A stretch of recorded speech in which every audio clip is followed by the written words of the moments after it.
Sok, Akang dan Teteh yang dimuliakan Allah, bagaimana situasi seseorang kalau dia itu lagi butuh menelpon, lagi butuh ngejapri, lagi butuh nge-DM, lagi butuh ngontak pasangan hidupnya atau siapapun, kemudian sinyal hilang, koneksi terputus, kuota habis, dan pakai internet habis. Itu bagaimana perasaannya? Berdoalah sekuat keyakinan, sekuat harapan, sekuat positive thinking, sekuat koneksi Anda dengan Allah Subhanahu wa taala. Hadis ini tidak hanya berbicara tentang bab keyakinan bahwa doa kita akan dijabah, tetapi juga hadis ini menentukan seberapa kuat koneksi kita dengan Allah, maka seberapa cepat doa-doa itu dikabulkan.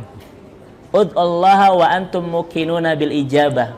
Ketika Anda ingin segera diijabah oleh Allah Subhanahu wa taala, kencangkan koneksinya, kuatkan sinyalnya, maka dekatkan hubungannya dan hebatkan keakrabannya.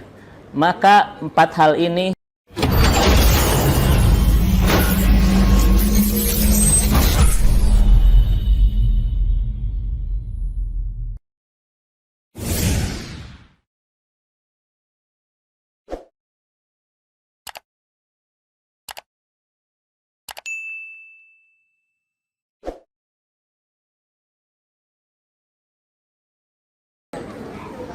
ini kan wajah-wajah di sini adalah wajah-wajah ibu-ibu yang memang sudah diring hebat lah, sudah muslimah taubates banget ini malah, itu ya.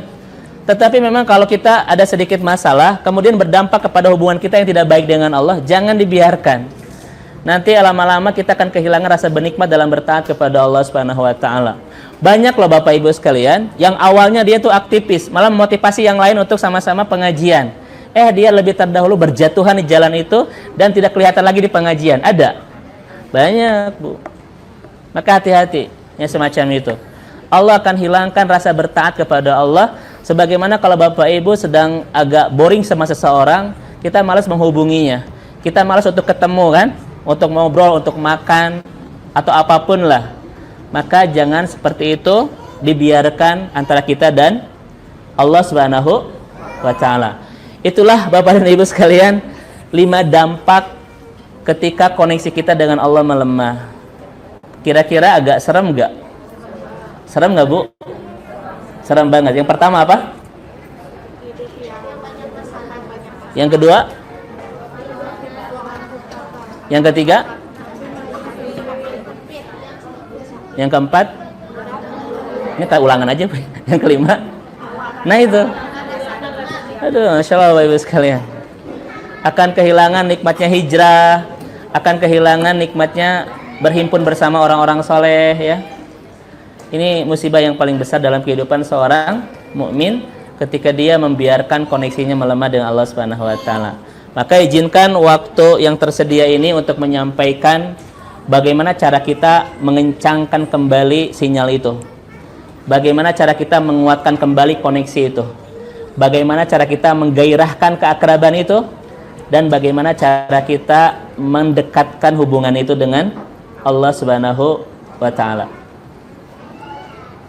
Yang pertama adalah Bapak Ibu sekalian,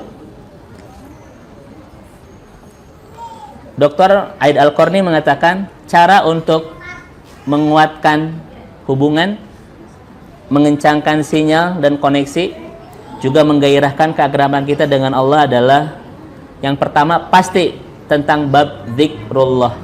Itu yang pertama, Bapak Ibu. Siapapun yang nulis tentang bab ini pasti akan diawali dengan apa? Zikrullah. Zikrullah itu adalah usaha untuk menguatkan koneksi dengan Allah. Ikhtiar untuk menguatkan hubungan dengan Allah. Ya. Usaha kita untuk mengencangkan koneksi dengan Allah Subhanahu wa taala itu adalah zikrullah.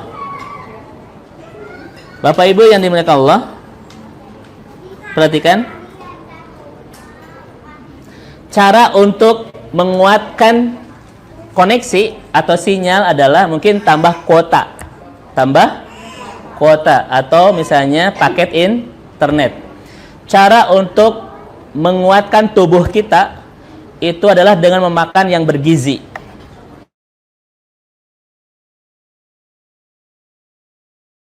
Dan cara menguatkan fisik ya tadi ya, agar tidak mudah terserang dengan penyakit, itu dengan vitamin dan imun. Maka seperti itulah fungsi zikir dalam kehidupan kita.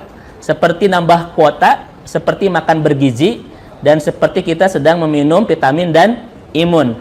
Maka seperti itulah fungsi zikrullah dalam kehidupan seorang muslim. Kalau ingin kencang kembali, kalau ingin kuat kembali, maka satu, zikrullah, zikir kepada Allah. Pemahaman zikrullah adalah menguatkan koneksi, menguatkan hubungan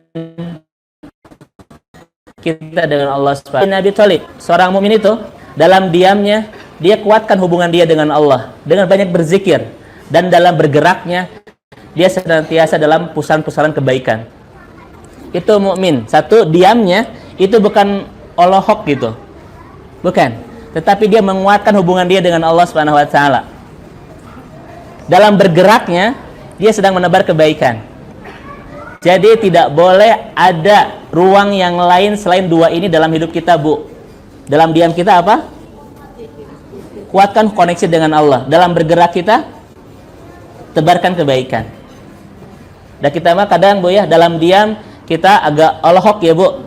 Dalam bergerak kita menebar dan kampanye tentang keluh kesah hidup kita yang begitu tragis. Lebay pisan itu. Bahkan nulis di Facebook dan lain sebagainya. Ya Allah, kuatkan aku di bulan November ini. Tanpamu aku tidak akan sanggup melangkah kaki di bulan Desember. Udah itu. Contoh banyak. Itu zikir Allah Subhanahu wa taala. Baik Bapak Ibu sekalian, perhatikan kalimatnya. Bisa dilihat surat Al-Kahfi ayat 13. Surat Al-Kahfi ayat 13, wajidnahum huda. Barang siapa yang memperkuat hubungannya dengan Allah dalam zikrullah itu, wajidnahum huda. Allah akan tambah-tambahkan hidayah. Allah akan tambah-tambahkan suplai keimanannya. Allah akan tambah-tambahkan kuotanya. Allah akan tambah-tambahkan kencang-kencangkan sinyalnya. Ketika kita di dalam pusaran senantiasa zikir kepada Allah Subhanahu wa taala. Kak, Bapak Ibu, kalau lagi diam ya, itu jangan kemana-mana pikiran kita, Bu. Tetapi kalau bisa dengan Allah Subhanahu wa taala. Biarkan hati kita berdua-duaan dengan Allah dalam kesendirian dan kesenyapan kita. Jangan sampai ketika sedang sendiri hati kita dibiarkan kemana-mana, Bu ya. Jangan. Ini pesan buat teteh-teteh. Perhatikan kalimat saya. Jangan biarkan hati untuk memikirkan laki-laki saja, tetapi indahkan hati agar dia menjadi impian para lelaki. Saya ulangi lagi. Jangan biarkan hati kita untuk memikirkan laki-laki, tapi indahkan hati kita dengan Allah agar menjadi impian setiap lelaki. Maksudnya apa? Walau alam bisawab. Mudah-mudahan ngerti, kencang ya, Bu. Perlu saya ulang lagi? Perlu saya ulang lagi, Bu? Jangan biarkan hati kita memikirkan laki-laki. Udah isi saja dengan Allah. Indahkan hati kita dengan Allah agar menjadi impian setiap lelaki. Maksudnya teteh betul-betul terindah di mata laki-laki. Dengan keindahan hati kita terhubung kuat dengan Allah Subhanahu wa taala. Karena memang hidup bukan sekedar bicara tentang patah hati. Ini maksudnya kemana saya lupa. Gitu ya. Setuju ya, Bu ya, Bu? Oke. Terus saya ulang lagi. Kemudian Ali Imran ayat 191. Ini untuk menguatkan koneksi ya. Ketika Allah mengatakan alladzina yadhkurunallaha qiyaman wa qu'uda. Masya Allah. Orang-orang yang senantiasa ingat kepada Allah dalam berdirinya, dalam duduknya, dalam berbaringnya. Kemudian wa ala junubihim, bahkan ketika dia tidur pun dia senantiasa terkoneksi dengan Allah Subhanahu wa taala. Ayat ini sekarang mengatakan begini, Tata Akang. Mukmin yang keren, degup jantungnya, denyut nadinya, hembusan napasnya, kedip matanya hanya satu, tentang Allah saja. Ini ayat ini. Tidak ada yang berdegup di jantung kita, tidak ada yang berdenyut di nadi kita, tidak ada yang berkedip di mata kita, kecuali hanya satu nama. Tentang siapa? tentang Allah. Mimpinya tentang apa? Tentang Allah. Masa tentang surga. Cita-citanya tentang apa? Tentang hari akhirat, bahagia di surga. Itu saja, itu mukmin yang keren namanya. Ini mah denyut nadinya tentang leasing yang belum kebayar. Degup jantungnya tentang udah gitu. Ayo, alladzina yadhkurunallaha qiyaman wa qu'udan wa 'ala junubihim. Tidak boleh ada momentum dalam kehidupan kita yang tidak hadir Allah di dalamnya. Ini ayatnya tuh. Masya Allah. Kemudian wa yatafakkaruna fi khalqis samawati wal ardh. Kemudian dia berpikir tentang penciptaan langit dan bumi. Ini ayat apa namanya? Ayat apa? Ayat kauniyah. Rabbana ma khalaqta hadza batila. Kesimpulan saya akan nanti satu, yang akan menguatkan koneksi kita dengan Allah adalah zikir. Dan zikir yang paling indah itu adalah membaca Al-Quran. Dan ayat-ayat Allah itu ada dua. Satu, yang Allah himpun di dalam kitab berjumlah 30 juz, 604 halaman. Itu disebut dengan ayat Qur'aniyah. Yang kedua, yang Allah bentangkan di alam semesta ini, yang Allah desain dengan sangat indah tanpa celah. Itu namanya ayat kauniyah. Maka ayat ini, barang siapa yang ingin hidupnya kuat dengan Allah, bacalah Al-Quran dan tapakuri semesta alam. Al-Quran namanya tadabbur, kalau alam semesta namanya tafakkur. Ini ayatnya. Berarti Teteh dan Akang selain sering baca Al-Quran, sering juga berjalan-jalan. Ya, ini ayatnya. Merasakan keindahan ciptaan Allah yang indah tanpa celah ini. Yuk, kita kapan jalan-jalan? Iya. Bahkan seringlah ke tempat-tempat yang semakin mendekatkan kita ke Allah katanya. Apa itu Ustadz? Pantai cina gitu.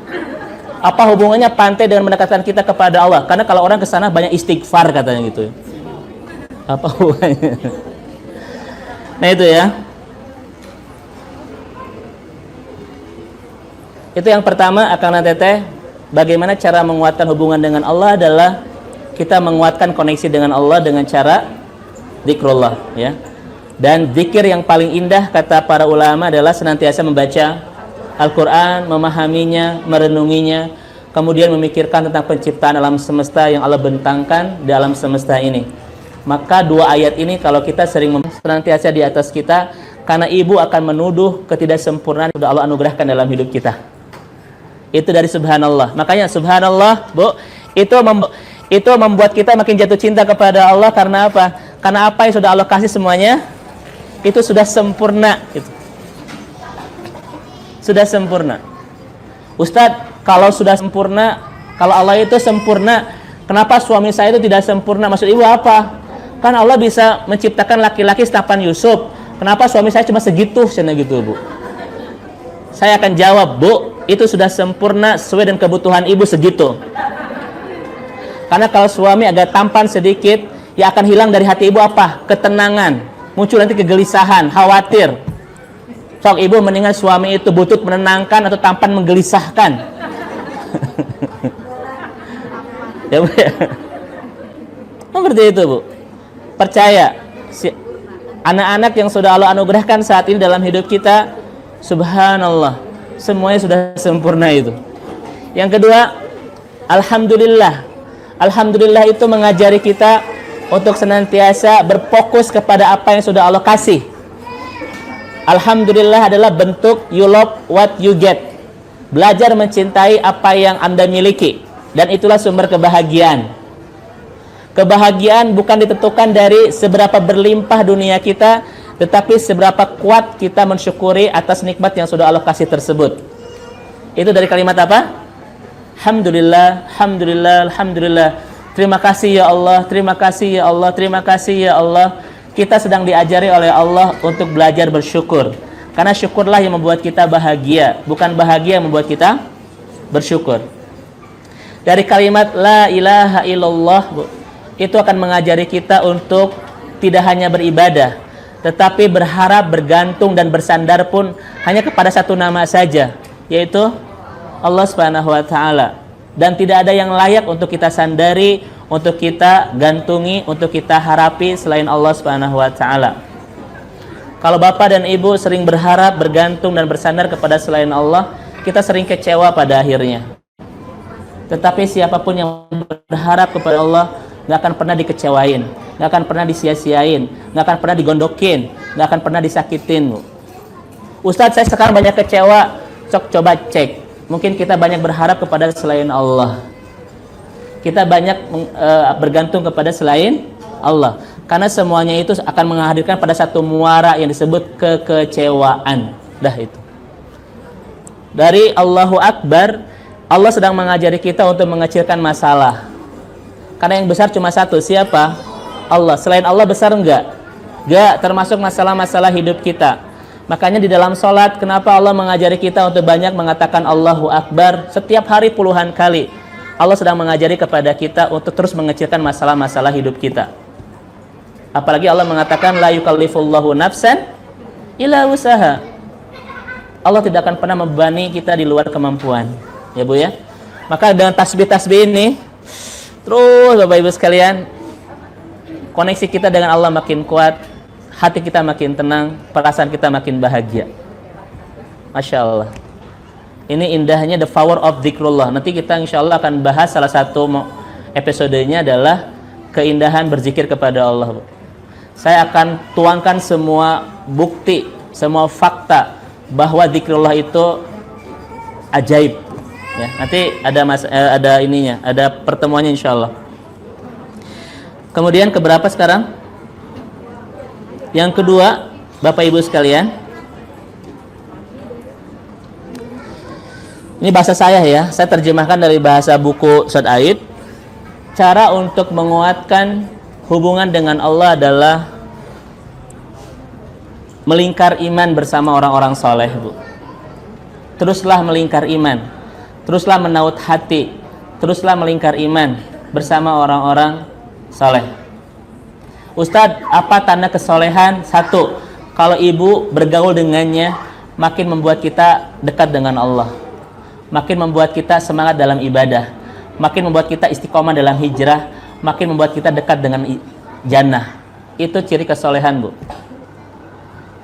Kesolehan tidak bisa dilihat dari seberapa panjang komunitas itu dalam berjilbab ya Bu ya. Walaupun memang jilbab adalah salah satu kewajiban, tetapi kalau diisinya dikhawatirkan banyak yang tidak baik ya, dan lain sebagainya, maka saya sampaikan ciri kesolehan itu 4.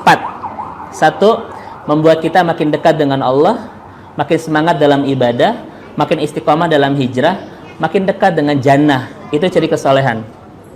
Maka siapapun yang menemukan komunitas ini, jangan sayang untuk menghabiskan waktu di dalamnya, jangan sayang untuk menghabiskan harta di dalamnya, dan jangan sayang untuk menghabiskan hati di dalamnya, Bu.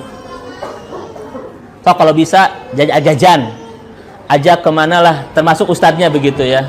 Ajak. Ya, jangan lebar, Bu, menghabiskan waktu di komunitas yang melahirkan 4 ini. Karena waktu-waktu itu tidak akan terbuang sia-sia. Semuanya akan menjadi amal ibadah. 1 apa, Bu?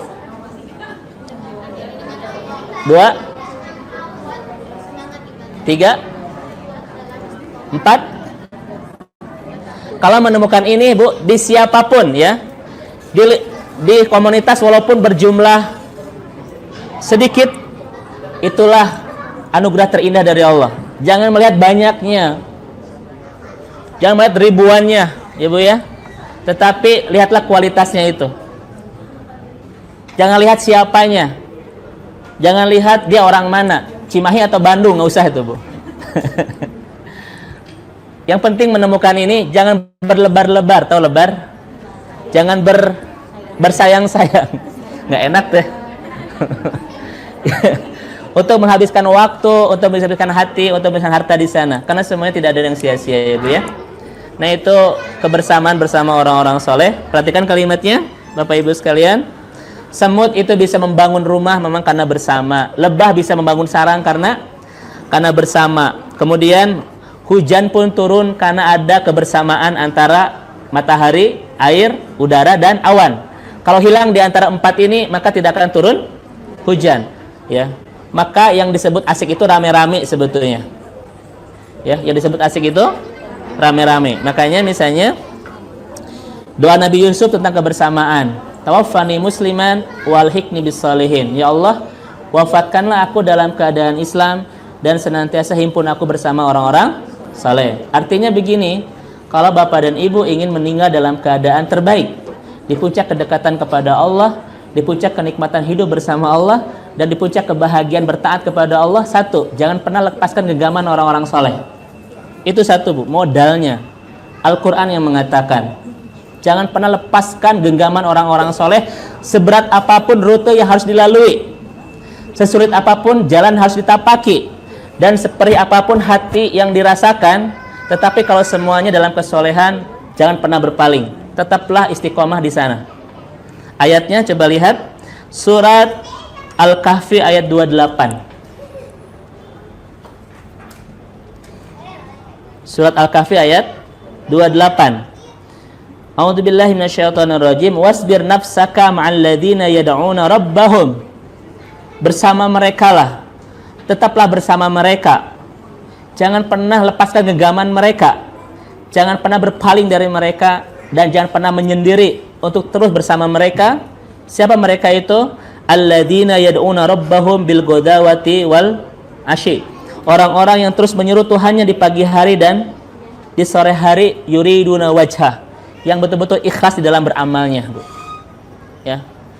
Jadi kalau ada orang, Bu, yang senantiasa dalam kebaikan, maka jangan pernah lepaskan genggaman dia. Jangan pernah ingin mengatakan you and me and dengan dia. Jangan ingin berpisah, walaupun kadang dalam sebuah komunitas kebersamaan itu, Bu, ada hati yang terluka, ada perasaan yang tersinggung, ya. Tetapi ketersinggungannya dalam kesolehan, insya Allah. Terlukanya di dalam ketaatan-ketaatan kepada Allah, insya Allah. Jangan pernah ingin menyendiri gara-gara sakit hati. Jangan ingin sebatang kara gara-gara dilukai. Karena mereka ketika melukai dan lain sebagainya, itu dalam bingkai kesolehan, ya. Orang-orang seperti itu. Kemudian, wala ta'du aynaka anhum turiduna zinata hayatid dunya. Dan janganlah kita berpaling dari mereka gara-gara kita tersilaukan dan urusan dunia. Contoh misalnya, Bu, di rumah itu ada film Korea yang belum tamat, Bu, episodenya. Kemudian ada pengajian, diajak sama teman-teman, ayo kita pengajian. Jangan pernah berpaling dari orang ini walaupun di rumah ada zinata hayatud dunya, ada kenikmatan dunia. Karena yang akan memalingkan kita dari kesolehan satu, Bu, kenikmatan dunia. Banyak orang yang mengkhianati di jalan hijrahnya gara-gara sedang menikmati indahnya dunia. Maka hati-hati dengan indahnya dunia ini. Kalau kita tidak istiqomah, akan menggelincirkan kita dari ketaatan dan kebersamaan bersama orang-orang soleh. Bahkan saya sampaikan berulang-ulang, ketika ngaji pun jangan untuk mencari kenikmatan dunia. Karena memang ngaji itu adalah cara kita untuk semakin membuat kita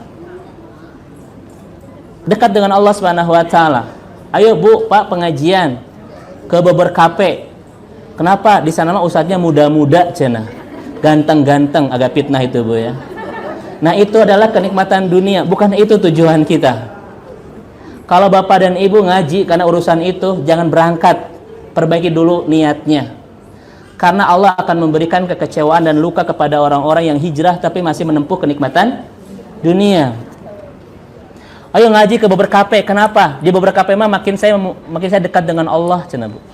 Makin saya hidup bahagia bersama Allah. Makin saya merasa nikmat karena lihat wajah-wajah ahli surga. Nah, itu baru, ya.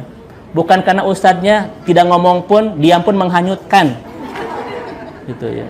Jenggotnya yang 7 lembar itu membuat udah itu. Bukan itu yang dicari, ya. Karena saat ini, masya Allah, mudah-mudahan dalam proses hijrahnya masih banyak orang yang semangat hijrah tetapi memang ingin menikmati indahnya nikmat-nikmat dunia. Mudah-mudahan proses hijrah mengubah dan semakin mendewasakan dia di dalam rute tersebut. Kemudian wala tuti man aghfalna qalbahu an dzikrina, dan jangan pernah mengikuti orang-orang yang semakin melaikan kita dari Allah Subhanahu wa taala. Bu, walaupun itu soulmate, walaupun itu BFF, best friend forever, walaupun itu adalah ibu dan dia seperti ikan dan air yang tidak bisa dipisahkan, Bu. Tapi kalau dia makin membuat ibu lalai dari Allah, mulai memutuskan hal yang besar dalam hidup. Karena hidup cuma sekali. Kayak lagi, Bu, walaupun dia itu sejak dilahirkan sudah soulmate, bahkan sebelum dilahirkan ibu sudah berteman begitu. Sudah segala suka duka sudah dilalui bersama sejak kecil, tetapi ketika dia makin membuat kita lalai dari Allah, harus sudah mulai memutuskan hal yang besar. Karena keistiqomahan hijrah tidak bisa kita lalui rute itu kalau tidak bersama orang-orang soleh. Itu pesan saya, Bu. Kalau bisa ajak dia untuk senantiasa disibukkan hatinya, harinya dengan Allah Subhanahu wa taala. Setuju ya? Baik. Itu yang keberapa, Teh? Ini kalimat saya, Bu. Bersama orang-orang soleh saja kita sudah serapuh ini. Sekuat apakah kita kalau seorang diri? Saya ulangi lagi. Bersama majlis taklim saja kita sudah serudet ini. Sekuat apa kita kalau jarang ngaji?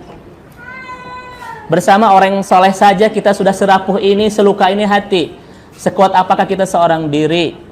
Nggak mungkin kita bisa mampu melalui rute-rute ini kalau kita tidak bersama orang-orang soleh di dalamnya. Kak, saya sudah menamakan Teh Lita ya, yang ngaji di Beber ini adalah Muslimah Taubaters. Kita satu saudara, ya. Ustadznya saya diantaranya itu. Apa maksudnya? Ustadz gitu. Ya, itu, Bu. Itu yang keberapa, Teh? Yang kedua ya, cara untuk menguatkan koneksi dengan Allah Subhanahu wa taala adalah tetaplah melingkar iman bersama orang-orang soleh dan jangan ingin melepaskan genggaman itu gara-gara tersilau dengan kenikmatan dunia. Karena bersama mereka kita akan semakin istiqomah, bersama mereka kita akan terjaga dari kemaksiatan, bersama mereka kita akan senantiasa terus untuk bisa menguatkan iman kita, bersama mereka pun pada akhirnya kita akan merencanakan ke surga ini bersama-sama. Karena orang-orang yang senantiasa melingkar dalam kesolehan, ketika hari kiamat mereka akan saling mencari. Mana si ibu ini? Mana si ibu itu? Ya Allah, mana si ibu ini? Saya tidak melihat dia di surga. Ini hadis sahih riwayat Imam Muslim. Padahal ketika di dunia kami setiap Selasa ngaji di Beber Kafe, cina itu, Bu. Siapa ustadznya? Ustadz Dedi dan Ustadz Boni gitu. Disebutkan juga itu, Bu ya. Nanti ada Ustadz Dudi gitu. Nanti ada Ustadz Epi, insyaallah semua ustadz kita hadirkan. Ya. Oh, kalau begitu akhriju man araftum. Keluarkanlah si ibu itu dari neraka dan masukkan ke dalam surga itu. Itu adalah janji hati orang-orang yang senantiasa bersama dalam kesolehan. Mereka tidak akan pernah terpisahkan sampai nanti terjadi sebuah pencarian yang begitu indah di akhirat ketika mereka tidak saling menemukan di surga itu. Masya Allah. Ya. Dan yang terakhir bagaimana cara menguatkan koneksi, mengencangkan koneksi, kemudian juga menguatkan hubungan kita dan menggairahkan keakraban kita dengan Allah Subhanahu wa taala adalah ibu dan akang punya momentum untuk banyak berdua-duaan dengan Allah Subhanahu wa taala. Ini bukan tentang amal sampingan. Justru inilah sebuah cara untuk semakin menguatkan kita hubungan kita dengan Allah Subhanahu wa taala. Berdua-duaan dengan Allah, berasik-asik mesra di 2/3 malam, bermunajat kepadanya, berdiri malam-malam, bersujud dalam-dalam, meminta kekuatan dari Yang Maha Kuat yaitu Allah Subhanahu wa taala. Maka ibu dan bapak, akang dan teteh harus banyak menyediakan waktu buat Allah. Ya. Kita ini agak standar ganda. Kalau kita sedang happy, kita jarang memberikan waktu ini kepada Allah. Tetapi kalau lagi banyak masalah, kita berdua-duaan dengan Allah. Kenapa tidak memberikan waktu ini di dalam suka dan duka kita kepada Allah? Ya Bu ya.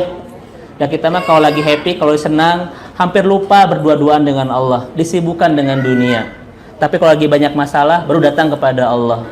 Tidaklah Allah layak untuk mendapatkan waktu kita dalam suka dan bahagia kita? Sangat layak dan sangat betul-betul memang wajar. Barang siapa yang ingat Allah di waktu lapang, Allah akan ingat dia di waktu sempit. Makanya barang siapa yang ingin ditolong Allah dalam waktu sempit, maka senantiasa bersama Allah di waktu lapang. Itu hadis Rasulullah Shallallahu Alaihi Wasallam.